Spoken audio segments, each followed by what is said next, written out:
DPRD Kota Probolinggo sorot alokasi insentif PPJ 1 miliar rupiah, tuntut penghapusan karena nihil beban kerja. Media Proling News mengabarkan.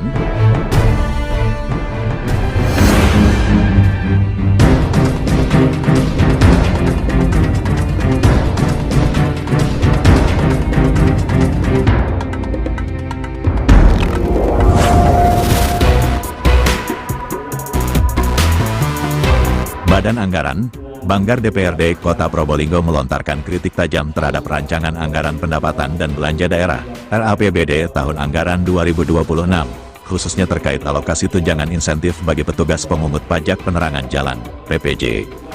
Banggar secara tegas merekomendasikan penghapusan anggaran senilai 1 miliar rupiah tersebut, lantaran dinilai diberikan kepada pihak yang tidak memiliki beban kerja atau nihil kontribusi dalam proses pemungutan pajak. Sorotan utama ini disampaikan oleh anggota Banggar DPRD Kota Probolinggo, Sibro Malisi, dalam rapat Banggar bersama jajaran eksekutif pada Selasa, tanggal 25 November tahun 2025 malam. Menurut Sibro Malisi, anggaran insentif jasa pungut PPJ sebesar 1 miliar rupiah tersebut tidak relevan dan membebani APBD, karena tidak ada kegiatan pemungutan langsung petugas dari Dinas Perhubungan, Dishub, atau aparatur sipil negara, ASN lainnya, tidak lagi melakukan pemungutan PPJ secara langsung kepada pelanggan. Pembayaran tagihan listrik, yang di dalamnya termasuk PPJ, kini dilakukan secara mandiri oleh masyarakat melalui PLN, atau pihak ketiga yang bekerja sama dengan PLN. Ketiadaan beban kerja, Sibro Malisi menekankan bahwa insentif seharusnya diberikan kepada petugas yang memiliki beban kerja aktif, seperti pemungut pajak restoran. Pihak yang menerima insentif PPJ saat ini dinilai tidak melakukan upaya pemungutan apapun, alias tidak mengapa-ngapain, sehingga tidak berhak atas tunjangan tersebut. Dengan meniadakan pos belanja insentif yang tidak berdasar ini, dana 1 miliar rupiah dapat dialihkan untuk program belanja lain, yang lebih mendesak dan urgen bagi kepentingan masyarakat Kota Probolinggo. Loh, kok bisa tunjangan insentif itu diberikan ke petugas pemungut PPJ? Atau orang yang memiliki beban kerja, ini enggak, orang yang enggak ngapa-ngapain, dapat insentif, tegas Sibro Malisi, mempertanyakan mekanisme penetapan penerima insentif tersebut.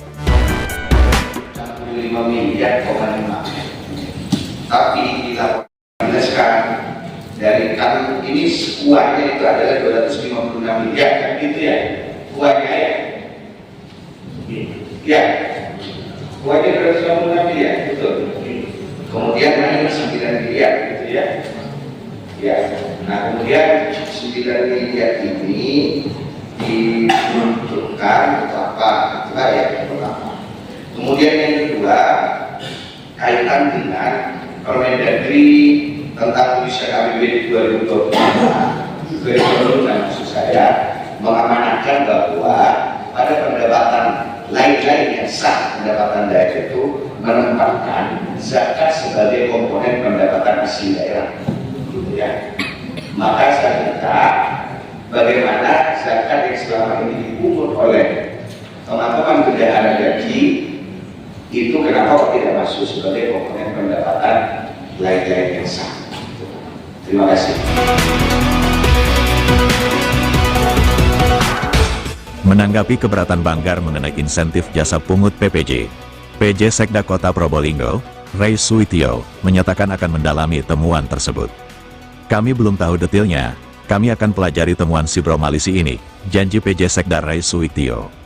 Meskipun demikian, Ray menjelaskan secara umum, bahwa uang insentif jasa pungut yang diketahuinya diberikan berdasarkan kepatutan dan kewajaran, disesuaikan dengan pendapatan yang disetor. Ia menyebut ketentuan maksimalnya adalah 5% dari pendapatan, namun realisasinya bisa 1%, 2%, atau 3%, tergantung kinerja petugas. DPRD Kota Probolinggo menunggu tindak lanjut dari PJ Sekda, terkait komitmennya untuk akan meninjau ulang dan mengkaji penghapusan alokasi insentif PPJ dalam RAPBD 2026, demi terwujudnya efisiensi dan tata kelola anggaran yang profesional dan transparan. Dari Gedung Rakyat, DPRD Kota Probolinggo, Jawa Timur, Koresponden Proling News mengabarkan. Menjadi 2